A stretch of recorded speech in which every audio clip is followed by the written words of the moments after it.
News. I am Afreen Khan, your host for the broadcast and head of operations at CIO News.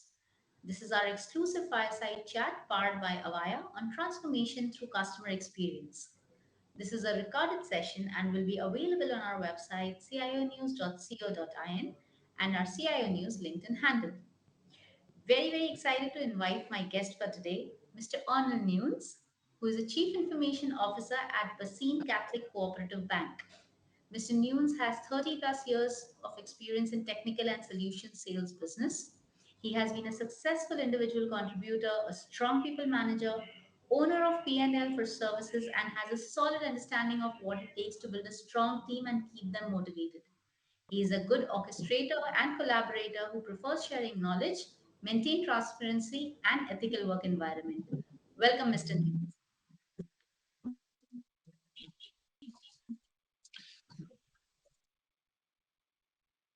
I also have along with me Miss Monica Kataria, who is the Territory Account Manager at Avaya.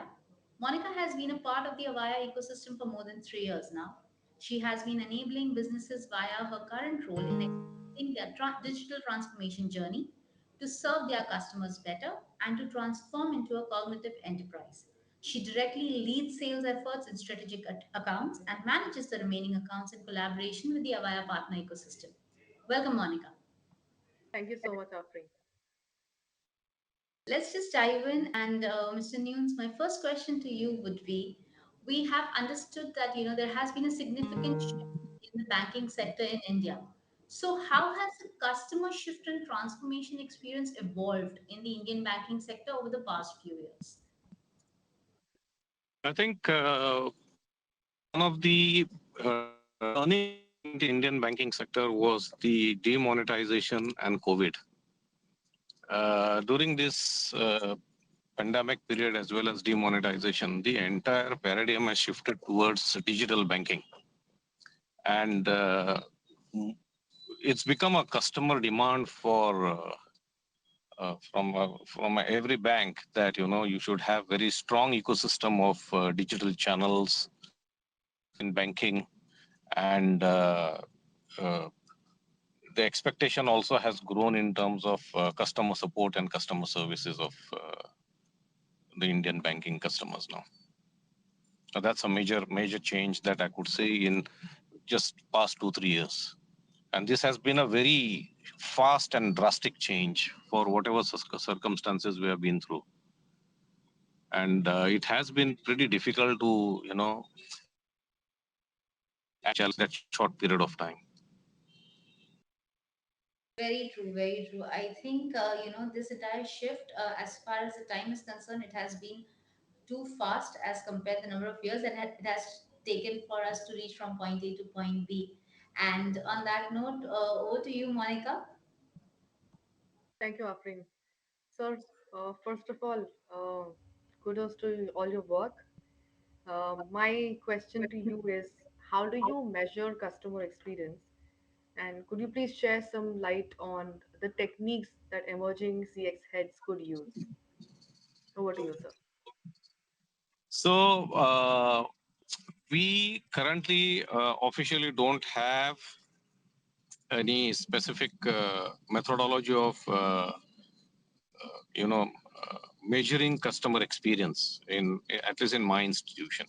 But typically the way we judge or way we guess of how things are happening is depending on the number of transactions on our online channels, then the footprints in our branches, and of course the number of complaints that we get over our online call center, and the emails that we have, and the total numbers that we have. Typically that's how we get to know where our challenges are, and we then unify those problems and address them uh, based on that challenge. So as of now, yeah, I think we depend more on the call center and the email or the complaints logged on our websites.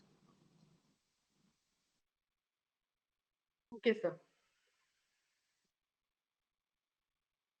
All In fact, right. that's a typical challenge that a lot of customers also face, that uh, tracking the customer experience through the multiple channels, typically the digital channel, become an overload nowadays. So I think you have rightly mentioned that tracking customer experience uh, to form an omni-channel customer experience is absolutely important. Yeah, absolutely. I completely agree with you because now for a bank, it's not just a bank that is the competition. There are fintech companies acquiring some chunk of business of bank. Then there are commercial banks also trying to expand into more remote areas, which is predominantly, area of smaller banks. Competition is there, and retaining customers and having high level of customer satisfaction is become absolutely critical. And Absolutely. having a customer tracking methodology or some system is going to be the next level for every service industry, I would say, not just bank. I agree, sir. Very true. In fact, Mr. News, you mentioned a point, with regard to how the customer experience has is actually driven now, and it's not just in, probably in the banking industry, but across all industries. And I think the kind of applications that I use and the digital platforms that have been actually provided to customers, they play a very, very important role. So, but from your point of view, how have digital platforms and mobile banking applications contributed to this new era of banking? Uh, Today, nobody comes to the bank or the branch, and everybody wants to be in the comfort of their office or home and perform every financial transactions that they wish to do, or every financial business that they want to do. Mobile bank and internet bank has been in the forefront of delivering major services to corporate as well as the retail customers. Today, you cannot expect a bank to grow without all these channels available at disposal for customers. You can't survive this race where you have so many banks and fintech companies coming in to lure the customers to get into those services. So absolutely, I mean, there should be no second thought that a bank should not have a mobile bank or an internet banking platform. It's given. Not just a bank, but today uh, even a small restaurants, they have their online channels and to take orders. Small, even nowadays, there are aggregators, vegetable aggregators who also take online orders and provide vegetables back home. So it's become part of life for everybody now. Very, very true. In fact, you also spoke about the smaller banks and the fintech companies. Yes, I think everybody is there online. In fact, since you spoke about fintech, we know for a fact that that's how the market penetration has increased, particularly for the financial industry, because the collaboration of a lot of banks with fintechs has actually helped them penetrate markets that were untapped before, and and hence and expanding the customer base also. Yeah, So that's true. yes, so or Monica, would you like to probably ask Mr. News anything related to the customer experience now? I had a different kind of a question. So, I mean, we heard a lot about Chat GPT and generative AI technology in the recent past, right? So how are you using AI and analytics tools to enhance customer experience? If you could shed a light on that, sir. Uh, right now, we are not using AI and analytic tools for customer services, but currently, I am evaluating something on that. Uh, Recently, we transformed our banking from a very legacy system into cloud. more modern digital banking system, which included the core as well as the ancillary and the digital channels. Now, there is with this huge change, there is a lot of customer dissatisfaction in terms of services and providing 24/7 customer services, responding to customers' queries. It's manually impossible.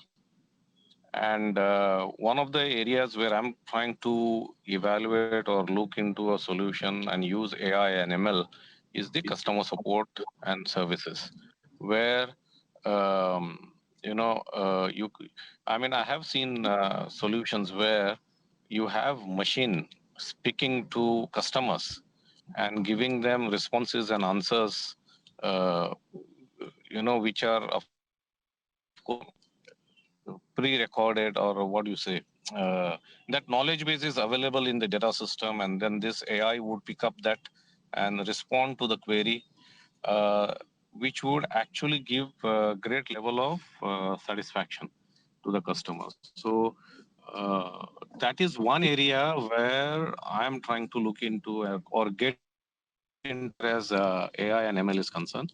And of course, the BI is something that is getting deployed right now. It's not completely live, but BI will be used for our MIS and analytics of the business. Absolutely true, sir. In fact, we have seen the likes of voice bot requirements coming up in the banking domain as well, where a lot of functionalities are given to the end customers for self-service, so that few Right. of the a few of the queries which customers can solve themselves, providing them that comfort, right? So that they you can Yeah. enjoy empowering their end customers. So that kind of technologies are also, I think, getting deployed in the banking ecosystem, which is worth looking at. And in fact, you have In multiple fact, languages that available will, as well. So if that customer support is successful, it will definitely improve customer satisfaction, because the keeping that machine available for 24/7 and even address 50 to 60% of the queries, I think that's a very good result, I would call it, out of AI. agree, sir. We have seen similar trends. Yeah. So yes, when we actually talk about adoption of these new technologies, I think whenever that it's actually a change, moving from the previous one to the new one. So of course that brings along with it the key challenges, teething issues. So in your opinion, Mr. Nunes, what are the key challenges that you think Indian banks have faced in adapting a customer shift and transformation, and how do you think have they overcome these challenges? Technology adoption is always a challenge. I mean, today, a month back, when we deployed a new, more modern system, initially our employees as well as the customers, okay, they were used to some one way of functioning and working in their life, and suddenly there is a huge change. While everybody knows that the new platform gives more functions, more facilities, and more ease of work, but it's that initial phase of adoption, and challenges are there. A lot of training and a lot of hand holding is required to ensure the adoption happens. Other than that, see, if you are daring enough, your organization is daring enough to take that challenge of a month or 1 year adoption, then I think you're in the right place to keep adopting new technologies. And typically, that's the fear in the industries, whether if we deploy this kind of a technology, will it be successful or not? But I think if we do proper hand holding of customers, like in our case, we did customer connect sessions across regions, which actually brought in a lot of customer satisfaction, and in fact our transactions also increased with those kind of sessions. So technology adoption should never stop. Technology adoption should keep happening, else you won't be able to grow to the market. You won't be able to acquire more customers and more businesses, because with time a lot of products keep evolving, and if your technology is not up to the mark, probably even if you have capabilities, you may not be financial capabilities, you may not be able to deploy because you are not technologically ready for it. Very So true. technology adoption should never stop. It should be a continuous process. Yes, because what we've seen is in the last couple of years that any change that you want to really bring about to your organization, with in terms of an internal change or even whatever is customer facing, there needs to be a technological support. Because if to drive anything, there needs to be a technology behind it. So very rightly said that we cannot actually stop the adoption of technology, and we'll have to probably fight through the challenges. I will just add, today, if you look across, cut across any industry, it is revolving around IT. So the IT is the backbone, and that industry's service is executed through this IT backbone. You talk of hospitality, you talk of even airports, you talk of banks, you talk anything. It's IT, and then the services are related to that. Rightly said, sir. That is And what that's across world is industry. going to. If that is where world is going, how could you stop adoption of technology? You can't. And also Yes. that you have to make it easy to adopt for Yes, yes. for I a think layman person. Yeah. this is where the gap is. Technology is moving faster than how people will be able to adopt. Okay, it's adoption is definitely a challenge, and the problem is it keeps changing so frequently that people also at some point in time get fatigued with this constant change. So that's a challenge, I think, across the globe, I would say. Technology moving fast, but adoption moving slow. Yes. And we're counting on India, sir. I mean, we have the uh, largest population in the world, so we're counting a lot on this country. So I think hopefully we should see. We've already seen India rise to the occasion on the global landscape. Yeah, I agree. Only Great. thing is, we have to make sure the scalability is easier. Yes, there is one thing. Once, if the as Monica said, that and technology should be easy to use. If those are kind of care taken while developing applications, there are many examples I can give where a right design of the technology or the right design of the front end or the application, the endpoint application, has definitely brought great success in a very quick phase. Also, uh, it depends on how you uh, make it available to the customers. Okay, if the process of making the application available to the customers is simpler, then the adoption also becomes that much simpler. If there are complexities in actually acquiring that platform, uh, people try once, twice, and then they give away. But if it has to work in first go, and if it's easy to use, then those are the kind of platforms which see great amount of success. A simple example is Facebook. Facebook is so simple and easy to use. I mean, it grew exponentially with time, right? So that's a great example of a great technology and ease to adopt, ease to use. Yes, I think UI UX Yeah. is the key here, because when you are Yes. actually looking at making people use something that they are not aware of. So it's like the technological people who are tech savvy developing something for people who may or may not be tech savvy. So from that point of view, that the adoption would increase where when people like using it, they feel comfortable in using it. there's convenience. So, of course, it does contribute to the overall adoption of technology. Right. Well said. Great. Thank you so much. I think, those were really great insights from both of you. Mr. News, any last words or best practices that you would like to share with our viewers?